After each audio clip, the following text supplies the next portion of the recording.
Hello दोस्तों, जय हिंद। कैसे हो आप सब। सबसे पहले मैं आपसे माफ़ी मांगता हूँ क्योंकि मैंने काफ़ी टाइम बाद वीडियो अपलोड की है। क्योंकि मैं थोड़ा बिजी चला हुआ था ना, इसलिए वीडियो नहीं डाल पाया। आज की इस वीडियो के माध्यम से मैं आपको एक ऐसा क्वेश्चन का जवाब दूंगा जो बहुत से रनर या किसी फिजिकल की तैयारी करने वाले बच्चों का मेनली होता है। तो सबसे जैसे कि बहुत से बच्चे कहते हुए दिखेंगे आपको कि सांस की प्रॉब्लम होती है, या लॉन्ग टाइम से हम रनिंग करते हैं लेकिन हमारी परफॉर्मेंस नहीं आ रही। जो मतलब कि बहुत से आर्मी वाले बच्चे कहते हैं कि हमारा टाइम नहीं कम हो रहा है, हम इतना भी वर्कआउट करते हैं लेकिन हमारी टाइम की वो परफॉर्मेंस नहीं आ रही जो हम लाना चाहते हैं। तो इसी क्वेश्चन पर हम आज डिस्कस करेंगे। तो आज सबसे पहले कि जो आप ये वीडियो देख रहे हैं, ये एक थ्रेशोल्ड ट्रेनिंग होती है, इसके बारे में आपको आगे बताया जाएगा। तो सबसे पहले हम रनिंग शुरू करते हैं। तो सबसे मेन मुद्दा होता है कि हीमोग्लोबिन चेक करवाएं। जो हीमोग्लोबिन का लेवल होता है, जो लड़कों में होता है 14 से 16 ग्राम, और लड़कियों में होता है 12 से 15 ग्राम। ये ज़रूर एक बार अपनी लेबोरेटरी से अब ज़रूर चेक करवाएं, ताकि अगर आपका लो लेवल होगा ना, तो इससे आपका इंडोरेंस बिल्कुल भी डेवलप नहीं होगा। तो सबसे पहले अगर आपका लो लेवल होगा ना, 14, यानी कि लड़कों का अगर 14 से कम होगा और लड़कियों का 12 से कम होगा, तो ये अपने सबसे पहले तो हीमोग्लोबिन को बढ़ाएं। ये मतलब कि जो नेचुरली डाइट आती है आप उससे बढ़ा सकते हैं। बहुत से ऐसे फ्रूट होते हैं जैसे कि हीमोग्लोबिन बढ़ाने के, जैसे कि चना, गुड़ या चुकंदर, गाजर, ऐसे मतलब कि जो हमारे ब्लड को साफ़ करते हैं और हीमोग्लोबिन की मात्रा बढ़ाते हैं। तो सबसे मेन मुद्दा यही है कि हीमोग्लोबिन लेवल को बढ़ा के रखें, इससे हमारा एंडोरेंस बना रहेगा। दूसरा मेन रीज़न होता है लैक्टिक एसिड का बढ़ना।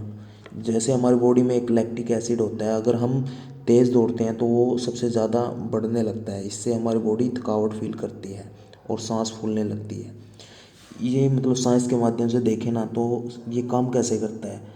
तो सबसे मतलब लैक्टिक एसिड होता है ना, जो हमारे सबसे पहले हमारे ब्लड में जाता है, ब्लड से होकर वो हमारे लीवर की ओर जाता है। फिर लीवर क्या करते हैं, उसको लैक्टिक एसिड को फ्यूल में बदल देता है, मतलब कि बदल उसमें कन्वर्ट कर दिया। तो फिर क्या होगा, दोबारा हमारे जो ऑफ सेल हो गए हैं, जो हमारी रनिंग करते हुए हमने ओवर यानी कि तेज़ कर लिया हमने रनिंग उससे, और जो ऑफ सेल है उनको फ्यूल मिल जाएगा। तो दोबारा से ब्लड उसका मतलब कि वो रिफ्यूल करेगा। रिफ्यूल करने से क्या होगा, वो जब हमारा ब्लड का पीएच मान है वो गिर ना जाए, इसलिए उसका लेवल बना के रखता है। तो आपको पता ही होगा ब्लड का पीएच मान 7.4 होता है। तो जितना हम बॉडी में लैक्टिक एसिड बढ़ेगा उतना ही हमारा पीएच मान भी घटता रहेगा। यानी कि आप अगर हमारा जैसे कि लैक्टिक एसिड ज़्यादा बढ़ गया और पीएच मान हमारा 7.4 है, अगर हमारा लैक्टिक एसिड ज़्यादा बढ़ेगा ना, तो पीएच मान बिल्कुल 6.4 या 6.5 आ गया, तो हमारा इससे क्या होगा, हमारी थकावट तभी से स्टार्ट हो जाएगी। तो हमें इस पर कैसे काम कर सकते हैं, जो हमारा लैक्टिक एसिड को बढ़ने से कैसे रोक सकते हैं, या इसका लॉन्ग टाइम पीरियड कैसे हम बढ़ा सकते हैं। तो आज इसी पर हम जो वर्कआउट करते हैं, या इस पर, ये सिर्फ वर्कआउट के ज़रिए ही होगा। आप इसमें मतलब कि कोई ऐसी डाइट नहीं होती जो लैक्टिक एसिड को बढ़ने से रोक सकती है, ठीक है ना। तो इससे आप अपनी परफॉर्मेंस के उससे यानी कि आप जो रनिंग में वर्कआउट ऐड करेंगे, जैसे टेम्पो रन हो गई और ये थ्रेशोल्ड ट्रेनिंग हो गई, तो अपने वर्कआउट में ये ज़रूर ऐड करें। ये कैसे, मतलब कि मान लो आप हमारी स्पीड 40 की स्पीड है, तो आप 10 किलोमीटर आराम से दौड़ रहे हैं 40 की स्पीड पर, ठीक है ना। तो बिल्कुल भी आप कि आपकी बॉडी 100 यानी कि 80% जोर लगा रही है अब उस 40 की स्पीड पर। अगर आप 35 की स्पीड पर दौड़ेंगे तो उससे मतलब 10 किलोमीटर की जगह आप 20 किलोमीटर दौड़ेंगे, लेकिन आपकी बॉडी को इतना मशक्क़त नहीं करनी पड़ेगी।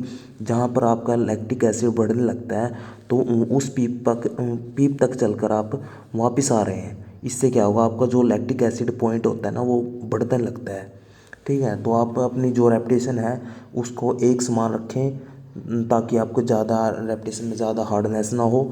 और आपकी जो धावक होते हैं, जो इंटरनेशनल धावक हो, सबसे पहले इसी इसी वर्क पर काम करते हैं, यानी कि थ्रेशोल्ड ट्रेनिंग या टेम्पो रन पर ही काम करते हैं। इसी से उनमें इम्प्रूवमेंट आता है।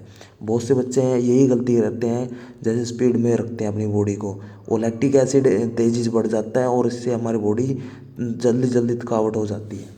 तो सबसे पहले हम लैक्टिक एसिड पर वर्क करेंगे। तो दोस्तों वर्कआउट कैसे स्टार्ट करें जो लैक्टिक एसिड को बढ़ने से रोके। तो इसमें हम क्या करेंगे, जो हमारा जहाँ से हमारा लैक्टिक एसिड बढ़ना स्टार्ट होता है यानी कि वो पॉइंट होता है, अगर उस पॉइंट को हम आगे की ओर बढ़ा दें, इससे क्या होगा, मान लो हमारा लैक्टिक एसिड 40 की स्पीड पर बढ़ रहा है। अगर हमने उस लैक्टिक एसिड को 50 की स्पीड तक लेकर जाना है ना, ताकि हमारा 50 की स्पीड पर लैक्टिक एसिड बढ़े, तो हमने क्या करना होगा, उसमें हम वर्कआउट करेंगे जैसे कि टेम्पो रन मैंने बताया था और थ्रेशोल्ड ट्रेनिंग। इसमें आपको क्या करना होगा, जैसे कि टेम्पो रन आप कर रहे हैं 35 किलोमीटर, ठीक है ना, 35 किलोमीटर या 40 किलोमीटर, तो इसमें आपको एक ऐसे पेस पर दौड़ना होगा जिस पर आपकी बॉडी को 75% एफर्ट लगाना पड़ रहा हो, ठीक है ना। इससे क्या होगा, आपकी बॉडी को ज़्यादा मशक्क़त नहीं करनी पड़ रही है, लेकिन आपकी बॉडी बिल्कुल रिलैक्स मोड में चल रही है। आप आपकी बॉडी में जैसे 40 की स्पीड आने पर लैक्टिक एसिड है ना, जो तेज़ी से बढ़ना स्टार्ट हो जाता है। तो आप क्या करेंगे, आपकी स्पीड को 35 की स्पीड पर रखेंगे और उस पर बार बार वर्क करेंगे। इससे क्या होगा, जो लैक्टिक एसिड पॉइंट है ना, वो आगे की ओर बढ़ जाएगा और जब वो 40 से बढ़कर 45 या फिर 50 की तरफ चला जाएगा, फिर आगे जब लैक्टिक एसिड पॉइंट होगा हमारा 50 हो जाएगा, तो हम बार बार इस पे टेम्पो रन या थ्रेशोल्ड ट्रेनिंग के ज़रिए हम इसको आराम से आगे पॉइंट को बढ़ा सकते हैं। इससे आपका एंडोरेंस भी बहुत डेवलप होगा और आपको इस सांस वाली प्रॉब्लम से छुटकारा मिल जाएगा। आपको प्रत्येक रेपिटेशन में रेस्ट टाइम है वो कम रखना होगा और जो आप रेपिटेशन लगा रहे हैं उसको ज़्यादा टाइम की लगानी पड़ेगी, ताकि आपकी बॉडी ज़्यादा देर तक मूवमेंट कर सके, ठीक है ना। तो ये आप अगर किसी को कुछ समझ में ना आए तो आप कमेंट कर सकते हैं और मुझसे पूछ सकते हैं।